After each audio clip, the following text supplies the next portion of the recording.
আজ অনেকদিন পর কেন ভিডিও দিচ্ছি, এতদিন কেন ভিডিও দিতে পারি নাই, তো সেই ঘটনাটাই আপনাদের সাথে আজকে শেয়ার করব।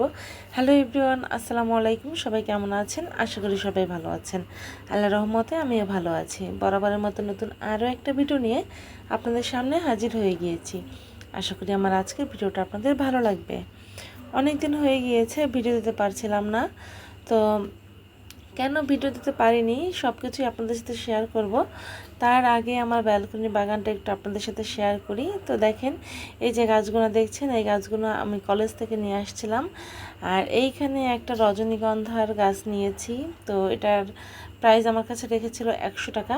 আসলে যারা বাগান পছন্দ করে বা ব্যালকনিতে গাছ রাখতে পছন্দ করে, তাদের জন্য কিন্তু এই সব গাছ সবচেয়ে বেশি বেস্ট, যে গাছগুলোর খুবই যত্ন কম লাগে আর এমনিতেই অনেক সুন্দর দেখা যায়। তো এটা হলো মানি প্ল্যান্ট, অনেক বেশি সুন্দর লাগছিল। কিছুক্ষণ আগে কিন্তু এখানে বৃষ্টি হয়েছে। তো আমি কিন্তু ব্যালকনিটাকে খুব সুন্দর করে গুছিয়ে নিয়েছিলাম, কারণ অনেক গাছ রিপোর্টিং করেছি, একটা গাছ উঠিয়ে অন্য টপে লাগিয়েছি। তো বাগান খুব ভালো লাগে, যেহেতু আমার বাসাটা বাগান করার মতো অবস্থায় নেই, ছোট একটা ব্যালকনি। তো ব্যালকনিতে কীভাবে গাছ লাগাবো সেটা ভেবেই এই গাছগুলো লাগানো। তো এখানে এই যে দেখছেন একটা গাছ, তো এই গাছটা আমি কাটিং করে দিয়েছি। তো কাটিং করার পর এটা কেমন হয়েছে অবশ্যই তো আপনাদের সাথে সেটা শেয়ার করব।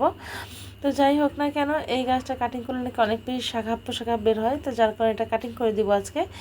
আর এই যে দেখছেন, এইটা হলো ক্যাকটাস গাছ। তো ক্যাকটাস গাছ আমার অনেক বেশি পছন্দ। এই গাছটা আমি নিয়েছিলাম টুঙ্গি বাজার থেকে। তো যাই হোক, এই গাছটা আমার কাছে কিন্তু মাত্র 100 টাকা প্রাইস নিয়েছিল। তো এই গাছটাও আমি এখানে লাগিয়েছিলাম। তো ব্যালকনিটা অনেক ধরে অগোছানো, আজকে একটু গুছিয়ে নিলাম। এরপর কিন্তু সবচেয়ে বেশি যে ঝামেলাটা হয়েছিল সেটা হলো আমার দুপুরে দুপুরে রান্না করতে আমার অনেক বেশি আলসেমি লেগে যায়। কারণ সকাল সকাল ঘুম থেকে উঠে নাস্তা করা, নুটকে খাওয়ানো, তারপরে নুটকে নিয়ে স্কুলে যাওয়া, আবার আমার কলেজে যাওয়া, তো এই মিলিয়ে আমার অনেক বেশি কষ্ট হয়ে যায়। তো যাই হোক, আজকে কিন্তু মাছের মাথা দিয়ে পুঁইশাক রান্না করব। তো এটা রান্নাটা বসিয়ে দিয়ে আমি কিন্তু অলরেডি ব্যালকনিতে চলে গিয়েছিলাম চা খেতে, কারণ আজকে ব্যালকনিটা অনেক সুন্দর করে গুজিয়েছিলাম, আপনার সাথে সেটা শেয়ার করবো বলেই চলে এসেছি। তো এই যে দেখেন কত সুন্দর করে ব্যালকনিটা গুজিয়েছি, এর আগেও তো আপনাকে দেখিয়েছি। তো এই যে আমার কাছে গাছটা দেখেন ভারে একেবারে নুয়ে যাচ্ছে, তো আমি ভাবলাম যে এটা কেটে দিব। তো এখানে আমি কিন্তু চা খেয়ে তারপর রান্নাবান্না শেষ করে দুপুরে খাওয়া দাওয়া শেষ করে দিয়েছিলাম। তো এখন হলো বিকেল, তো ভাবলাম একটু বাসায় কুকিজ তৈরি করি। তো ফার্স্ট টাইম কিন্তু আমি ওভেনে কুকিজ তৈরি করতে গিয়েছিলাম আজকে। তো ইউটিউব দেখে কিন্তু এইটা আমি করেছি। তো যাই হোক না কেন, আমার বিস্কুটগুলো মোটামুটি ভালোই হয়েছিল, আমার কাছে ভালো লেগেছে। তো এরপর কিন্তু এই যে দেখেন, এখানে কিন্তু বসে বসে টিভিও দেখছিলাম কীভাবে ছবি আঁকা যায়। তো নূরকে একটু শেখাবো, এটার জন্যই কিন্তু এখানে বসে বসে ইউটিউবে ছবি আঁকাটা দেখছিলাম, যে নূরকে আমি একটু মোটামুটি ছবি আঁকাটা দেখাতে পারি কিনা। এর ভিতরে দেখি আমার বিস্কুটটা একেবারে হয়ে গিয়েছে। তো যখন গরম অবস্থা ছিল এটা অনেক বেশি নরম ছিল, তো এটা যখন ঠান্ডা হয়ে গিয়েছে তখন অনেক শক্ত হয়ে গিয়েছে। তো যাই হোক না কেন, এটা কিন্তু অনেক বেশি মজা হয়েছিল, বিস্কুটটা আমার কাছে অনেক বেশি ভালো লেগেছে।